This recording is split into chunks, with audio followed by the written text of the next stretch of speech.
Hello learners, welcome back to pedagogy point. जैसे कि आप जानते हैं कि यूपी में एलटी ग्रेड की शिक्षक भर्ती आ चुकी है, तो आप डिफरेंट सब्जेक्ट्स के लिए अपनी प्रिपरेशन कर रहे हैं। तो आज के सेशन में मैं लेकर आई हूँ साइंस एलटी ग्रेड के लिए प्रैक्टिस सेट नंबर 1। इसमें कॉन्सेप्ट्स के साथ साथ मैं आपको प्रैक्टिस का भी टाइम दूंगी।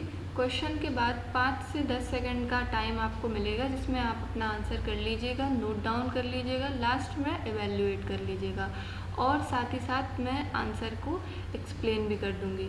So without any delay let's start question number 1।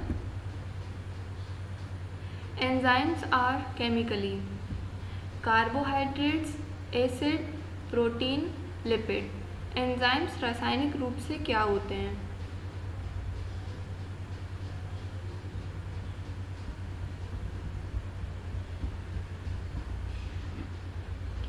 I hope आपने आंसर कर लिया होगा।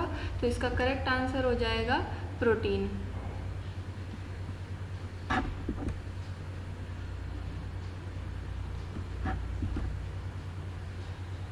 इसका करेक्ट आंसर हो जाएगा प्रोटीन। एंजाइम्स क्या होते हैं? Enzymes are biological catalysts. इसका कलर चेंज कर लूँ। I think this one will be visible.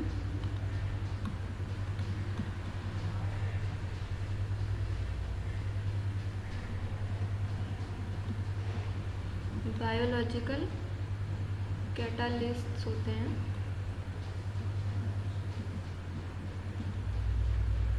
यानी कि इसको हिंदी में बोलेंगे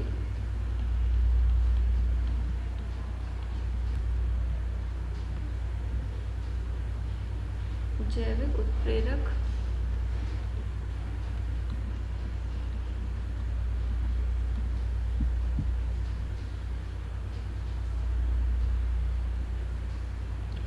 ये क्या करते हैं कि जो भी लिविंग ऑर्गेनिजम्स में केमिकल रिएक्शंस होती हैं उनकी स्पीड को इन्हेंस करते हैं। मोस्ट एंजाइम्स आर प्रोटीन, मतलब ज़्यादातर जो एंजाइम्स होते हैं वो प्रोटीन ही होते हैं। और ये जो अमीनो एसिड होता है, अमीनो एसिड उसकी जो लॉन्ग चेन्स होती हैं उनसे बना हुआ होता है।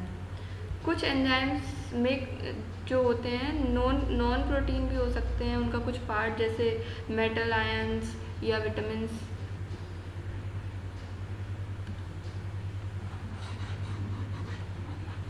ज़्यादातर प्रोटीन्स ही होते हैं, तो इसका करेक्ट आंसर हो जाएगा protein. Next question, Which of the following acid is also a vitamin? Malic acid, ascorbic acid, palmitic acid, formic acid। निम्नलिखित में से कौन सा अम्ल एक विटामिन भी है?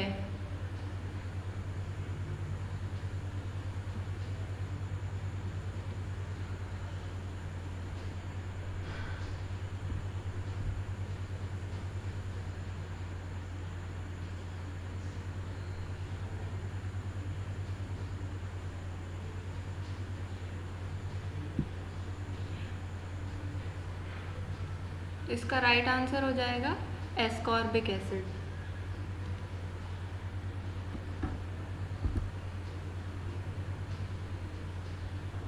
एस्कॉर्बिक एसिड केमिकल नेम होता है विटामिन सी का।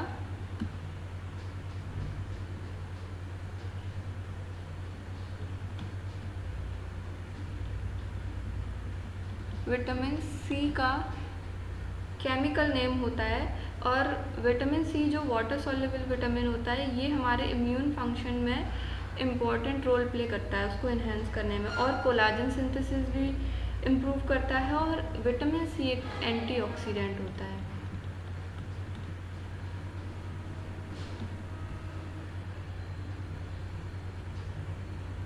और ये वाटर सॉल्युबल होता है।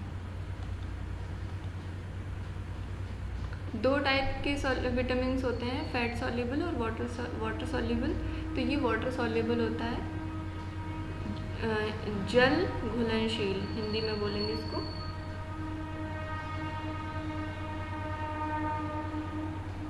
और बाकी के ये इनको बाकी के जो एसिड्स हैं इनको देख लेते हैं। मैलिक एसिड जो है एप्पल्स में होता है, ये एसिड तो है पर ये विटामिन नहीं है। और ये पामिटिक एसिड ये सैचुरेटेड फैटी एसिड होता है। और फॉर्मिक एसिड आंट स्टिंग में पाया जाता है। आंट जब चींटी काट लेती है तो जो फील होता है वो इसी की वजह से होता है।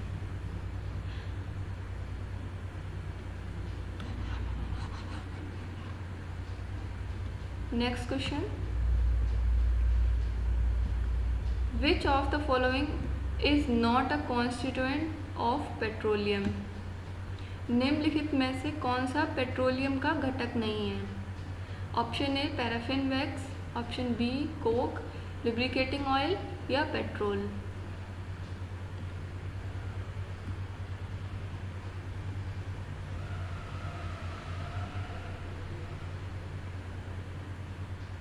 इसका करेक्ट आंसर हो जाएगा कोक।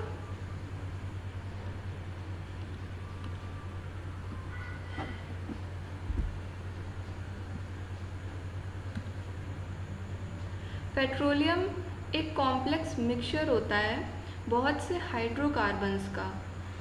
तो जब हम इसे फ्रैक्शनल डिस्टिलेशन की प्रोसेस से सेपरेट करते हैं, फ्रैक्शनल डिस्टिलेशन की प्रोसेस से जब इसको हम सेपरेट करते हैं तो हमें कुछ यूज़फुल प्रोडक्ट्स मिलते हैं। वो यूज़फुल प्रोडक्ट्स क्या होते हैं? पेट्रोल, डीजल, लुब्रिकेटिंग ऑयल और पैराफिन वैक्स।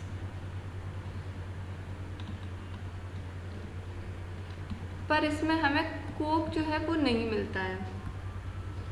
ये कोल से मिलता है हमें, कोयला, कोल से मिलता है, ना कि क्रूड ऑयल से। पेट्रोलियम क्या है? क्रूड ऑयल है। इस वजह से Coke is not a constituent of petroleum.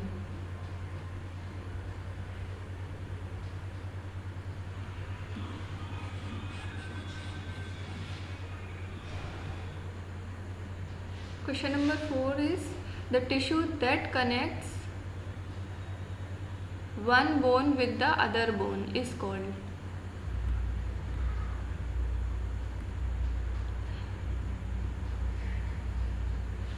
Hindi वालों के लिए वह होता है जो एक हड्डी को दूसरी हड्डी से जोड़ता है, क्या कहलाता है? देखिए मैंने खुद भी साइंस इंग्लिश में ही पढ़ा है तो इसलिए मुझे हिंदी के लिए थोड़ा अलग से एफर्ट्स करने पड़ते हैं। लेकिन जो भी अगर कुछ इसमें गलती हो जाती है हिंदी वालों के लिए, मैंने मतलब ट्राई किया है ताकि आप अगर हिंदी मीडियम से भी हैं तो आपके लिए भी ये वीडियो उतनी ही बेनिफिशियल हो। तो इसलिए आप अगर उसमें कोई गलती होती है तो I am really very sorry for that. आप क्वेश्चंस पे प्रैक्टिस पे ध्यान दें बजाय इसके मेरी हिंदी स्किल्स के। क्वेश्चंस तो सेम ही रहते हैं, लैंग्वेज कोई भी हो, तो आप बस प्रैक्टिस पे ध्यान दीजिए।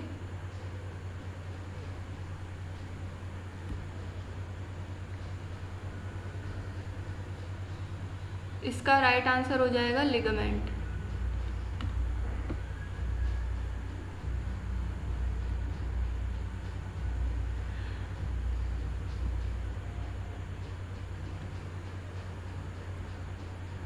लिगामेंट्स आर स्ट्रॉन्ग, फ्लेक्सिबल, ये स्ट्रॉन्ग होते हैं, फ्लेक्सिबल होते हैं और ये कनेक्टिव टिश्यू है। It is a type of connective tissue. Types of tissues में जो कनेक्टिव वाला टाइप है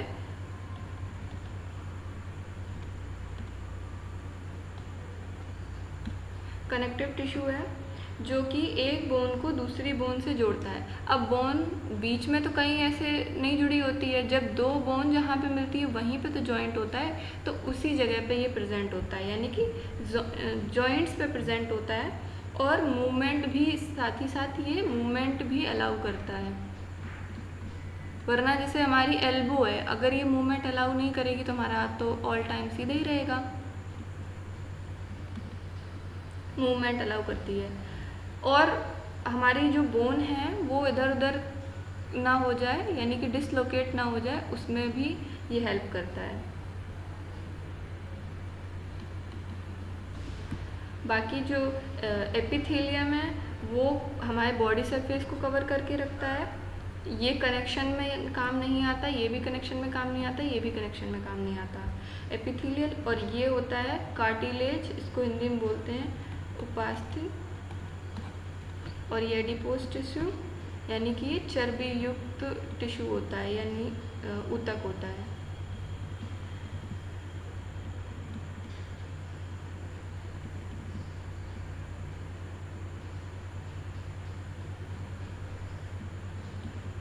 चर्बी युक्त ऊतक।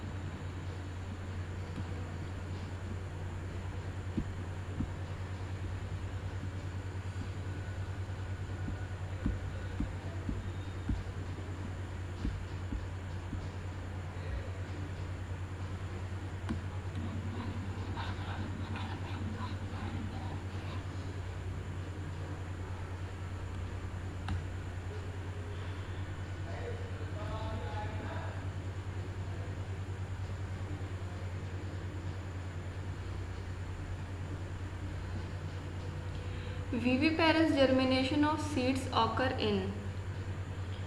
निम्न में से किस पौधे में बीज से प्रजनन यानी अंकुरण होता है? पोटैटो यानी आलू, इसमें तो आपको पता ही होगा, राइजोफोरा, शुगर केन, मैंगो।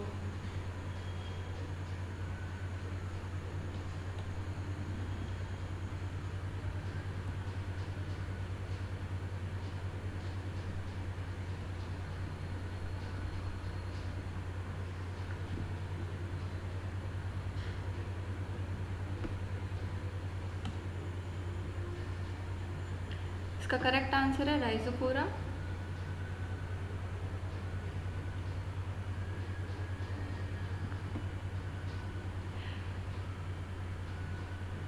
ये राइजोफोरा एक मैनग्रोव प्लांट होता है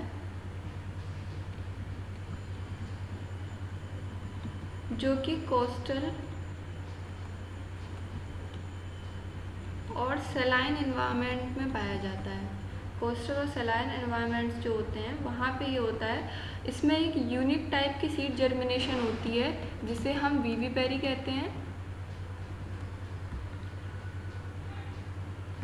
ये क्या इसमें क्या स्पेशलिटी है कि ये अपने पेरेंट प्लांट से जुड़ा रहता है और मतलब जब तक ये एकदम पूरा बड़ा नहीं हो जाता तब तक ये डिटैच नहीं होता। इसकी सीडलिंग बड़े वाले प्लांट यानी पेरेंट प्लांट से इमर्ज रहती है, उसी में मिली हुई रहती है और उसी में ये अपनी फ्रूट या जो भी जिस भी चीज़ का पौधा वह वहीं देने लगता है। इससे क्या हेल्प मिलती है कि जो यंग प्लांट होते हैं यानी कि छोटे पौधे हैं या जो नए नए पौधे हैं वो हार्श सैलाइन कंडीशन में उनको कुछ नुकसान नहीं पहुंचता, वो मतलब कि उसमें भी सरवाइव कर जाते हैं।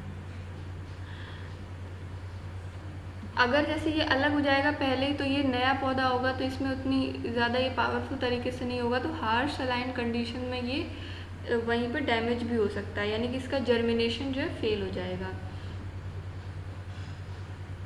ये एक सब्जी है, वेजिटेटिवली इसको ग्रो करते हैं और ये स्टेम कटिंग से ग्रो हो जाता है और ये नॉर्मल सीड जर्मिनेशन से, कहीं पे भी इसकी जो बीज होता है हम लोग कहीं भी अगर फेंक देते हैं तो वहाँ पे पौधा आ जाता है।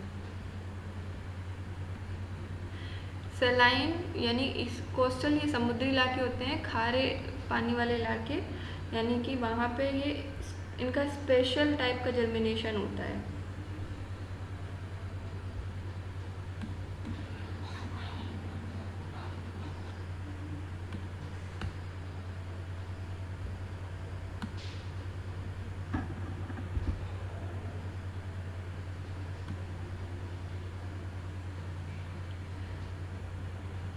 क्वेश्चन नंबर 6 है, SI unit of heat is. ऊष्मा की एसआई इकाई क्या है? कैलोरी, अर्ग, वाट, जूल। ये तो बहुत सिंपल क्वेश्चन है, आप ऐसे ही कर सकते हैं।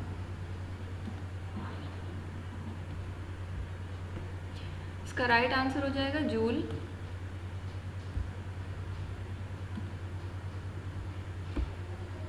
एसआई का फुल फॉर्म होता है international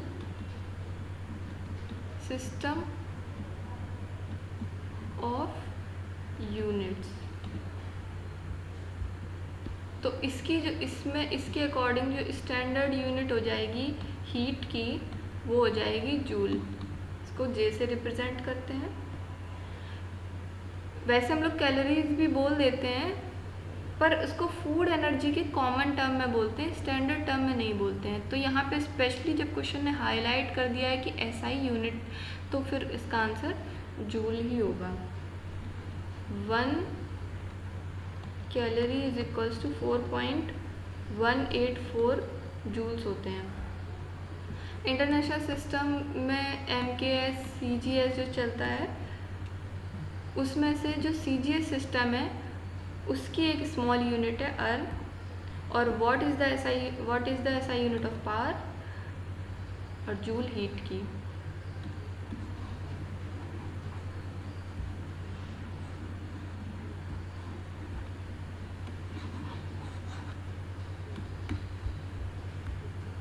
question number 7 is what is silk farming.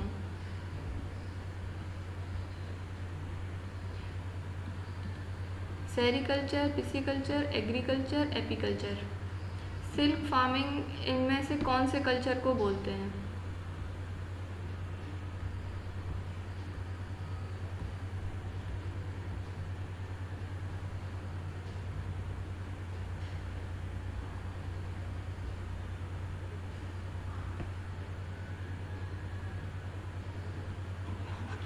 इसका राइट आंसर हो जाएगा सेरिकल्चर।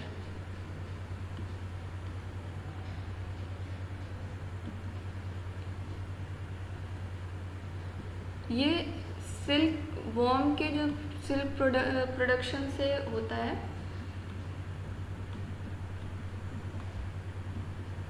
सिल्क वॉर्म्स जो सिल्क का प्रोडक्शन करते हैं, यानी कि रेशम के जो कीड़े होते हैं उनका हम लोग मतलब उनको पालते हैं, जो लोग भी इसका प्रोडक्शन करते हैं, और उनसे सिल्क को प्रोड्यूस करते हैं। तो इस वाली फार्मिंग को, यानी कि सिल्क फार्मिंग को हम सेरिकल्चर बोलते हैं। और पिसिकल्चर क्या होता है? हिंदी में बोलते हैं इसको मछली पालन, यानी कि कोई भी इनक्लोजर्स में ऐसे तालाब हुआ या टैंक हुआ, उसमें मछली को पाल लेते हैं ये लोग और फिर उसकी फार्मिंग करते हैं, यानी कि फिश फार्मिंग होती है पिसिकल्चर। एग्रीकल्चर तो आपको पता ही है, क्रॉप्स की खेती बाड़ी जो होती है वो। और एपीकल्चर जो है, एपीकल्चर वो है हनी बीज की, यानी हिंदी में इसको बोलेंगे मधुमक्खी पालन। हनी बीज का जो बी कीपिंग होती है अक्टूबर नवंबर के टाइम पे, उसको एपीकल्चर बोलते हैं। एक बार रिवाइज कर लीजिए। Sericulture silk farming, pisciculture fish farming, और एग्रीकल्चर क्रॉप्स फार्मिंग, और एपीकल्चर बी फार्मिंग।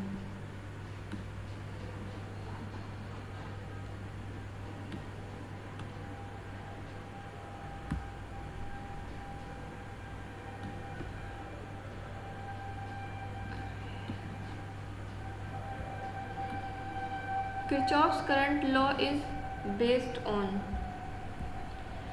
किरचॉफ्स का जो धारा नियम है वो किस सिद्धांत पर आधारित है? चार्ज, मोमेंटम, मास, एनर्जी। आवेश, संवेग, द्रव्यमान, ऊर्जा।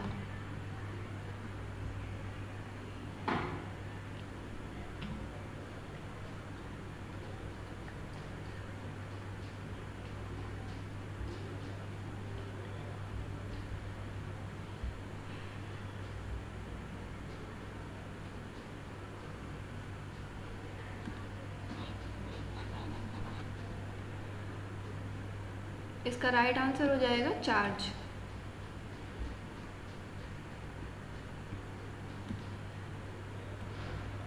Kirchhoff's current law states that the total current entering a junction in an electric circuit is equal to the total current leaving the junction. इसको हिंदी में बोलेंगे कि मतलब कोई भी जो इलेक्ट्रिक सर्किट है उस पे जैसे जहाँ वायरिंग ज़्यादा होती है वहाँ पे जंक्शन हो जाता है, तो उस जंक्शन के स्टार्टिंग में जितनी धारा प्रवेश करती है यानी कि करंट एंटर करता है उतना ही बाहर जाता है, यानी कि उतना ही लीव करता है। ये था इनका लॉ, और ये किसके इस पे बेस्ड है? Law of conservation of charge. तो law of conservation of charge क्या है? Conservation of charge.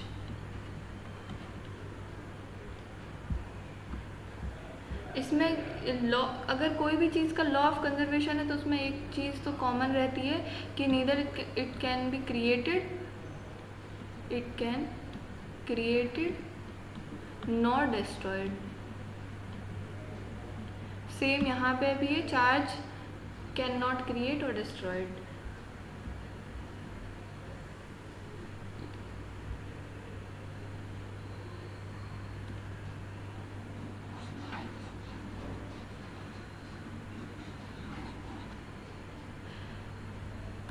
बाकी के ऑप्शंस में क्या है?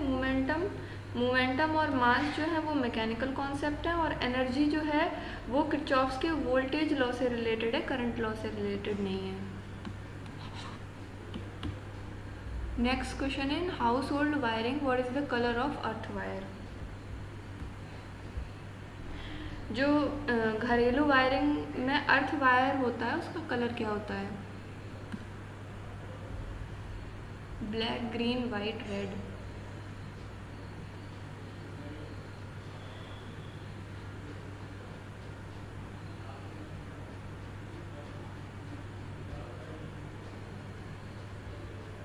इसका राइट आंसर हो जाएगा green.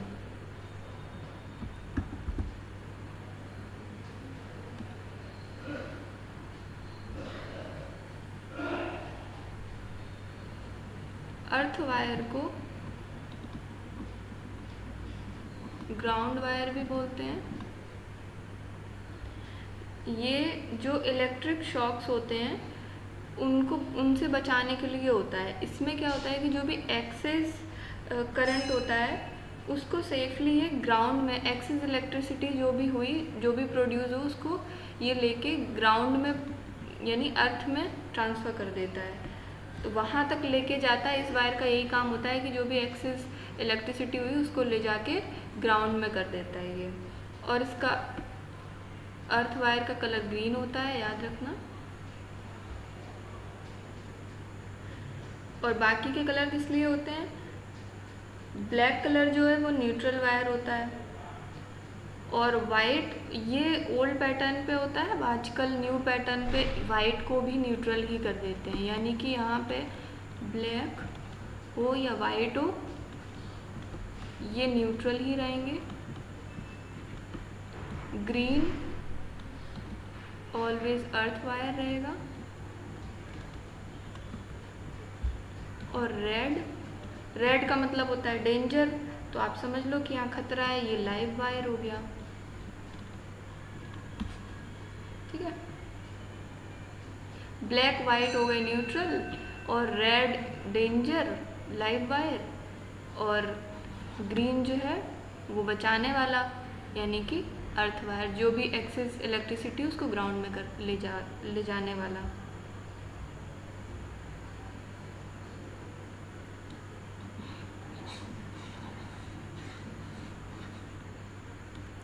Next and last question of this session, in which of the given compound oxidation number of oxygen is +2?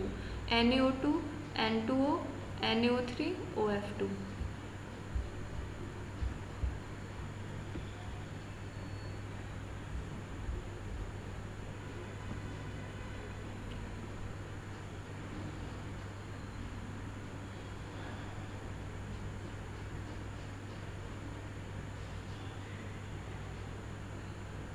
Right answer will be OF2.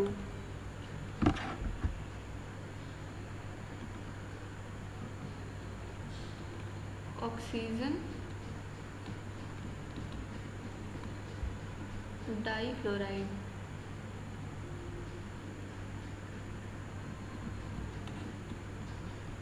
Oxygen difluoride. Most compounds में oxygen के जो oxidation number होता है वो -2 होता है, इसकी valency के अकॉर्डिंग -2 ही होता है, ज़्यादातर जितने भी होते हैं। लेकिन कुछ कंपाउंड्स जो हाईली इलेक्ट्रोनेगेटिव होते हैं, हाईली इलेक्ट्रोनेगेटिव होते हैं, उनमें कभी कभी इसकी ऑक्सीडेशन नंबर जो होता है वो चेंज होके +2 बन जाता है, क्योंकि जो भी कंपाउंड स्टेबल करना है उसको तो न्यूट्रल करना ही पड़ेगा। तो इस वजह से अगर कोई भी दूसरा वाला जो एलिमेंट है अगर वो इलेक्ट्रोनेगेटिव है तो उसको बैलेंस करने के लिए इसका कभी कभी इसका प्लस में हो जाता है। तो इनमें से कौन से कंपाउंड को न्यूट्रल कर रहा है? OF2 को, इसलिए क्योंकि फ्लोरीन का ऑक्सीडेशन नंबर -1 होता है। अब यहाँ पे फ्लोरीन है कितने? 2, तो एक और हो गया, तो यानी कि 2 फ्लोरीन -1 -2 हो गया। अब ये -2 हो गया, अगर ऑक्सीजन को भी -2 ही रख देंगे तो -4 हो जाएगा और फिर ये स्टेबल नहीं हो पाएगा, यानी कि न्यूट्रल नहीं हो पाएगा। अब इसको न्यूट्रल करने के लिए अगर फ्लोरीन -2 हो रहा है तो ऑक्सीजन को कितना होना पड़ेगा? +2, तभी फिर ये कंपाउंड जो है वो न्यूट्रल हो पाएगा।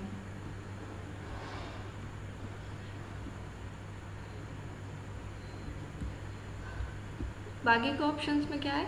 NaO2, इसको बोलते हैं सोडियम सुपर ऑक्साइड। इसमें ये लगभग -2 की एक मिक्स ऑक्सीडेशन नंबर शो करता है ऑक्सीजन, जिससे कि सोडियम को बैलेंस कर पाए। इस पर +1 होता है सोडियम पे और इस पर लगभग -1/2 के आसपास में दिखाता है। और Na2O, इसमें -2 ही होती है, ये एकदम फिट है इसमें। और NaO3 ये एक कॉमन और स्टेबल कंपाउंड नहीं है, ये एक हाइपोथेटिकल है, क्योंकि ये मतलब स्टेबल उतना नहीं रहता इस वजह से, लेकिन फिर भी इसमें ऑक्सीजन की कुछ भी अप्रॉक्स नेगेटिव में ही होगी जितनी भी वैलेंसी हो।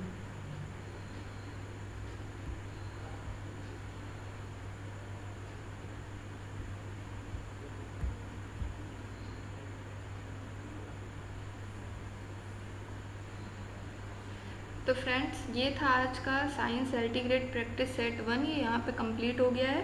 और अगर आपको ये सेशन हेल्पफुल लगा हो तो आप मुझे बताना कमेंट में, मैं ऐसे और साइंस के क्वेश्चंस लेके आती रहूँगी। और ये जो भी क्वेश्चंस थे ये उत्तर प्रदेश में पूछे हुए जो भी टीचिंग एग्ज़ाम्स हैं उन्हीं में पूछे हुए, वहीं से मैं लेके आई हूँ।